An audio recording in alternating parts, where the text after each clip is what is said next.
I would regard this project as part of a, long career of putting pop music in a theatrical context. Our first ever tour, Derek Jarman directed. Our second tour was directed by two people from the English National Opera. Our latest tour, which we did Glastonbury last year, is directed by a theatre designer called Es Devlin.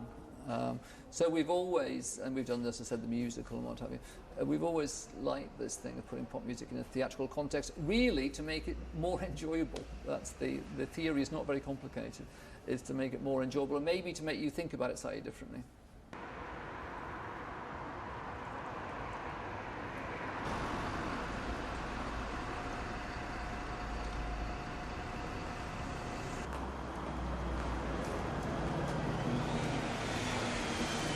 He phoned me up one day and asked me if Chris and I would consider writing a short piece for him to dance to at Sadler's Wells in the summer break from the Royal Ballet.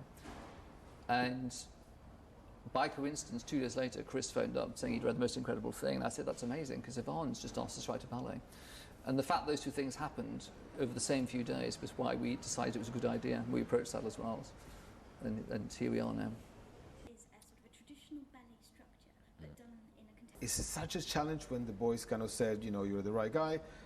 We started working, we were very close, and on first day of rehearsal, they sort of said, okay, the baby's yours, and we're going to leave you with it. And you go, I don't even know how to change the nappies. But also I felt incredible. I said, how sweet, that they're trusting me this much, and they're not in the room, listening to everything and every position that I take on this. But also you feel the pressure of getting it right for them as well.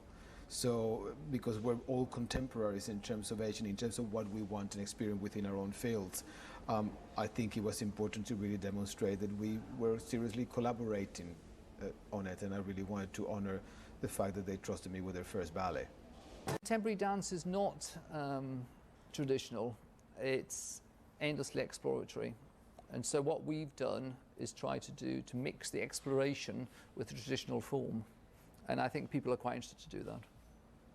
I wanted to tell as much of the story without having to use mime, because I always felt in a lot of classical ballet, fantastic passages of music are kind of wasted in miming about. So I just wanted to use as much of the music to dance, because the music is eminently danceable, so it would be a waste of time.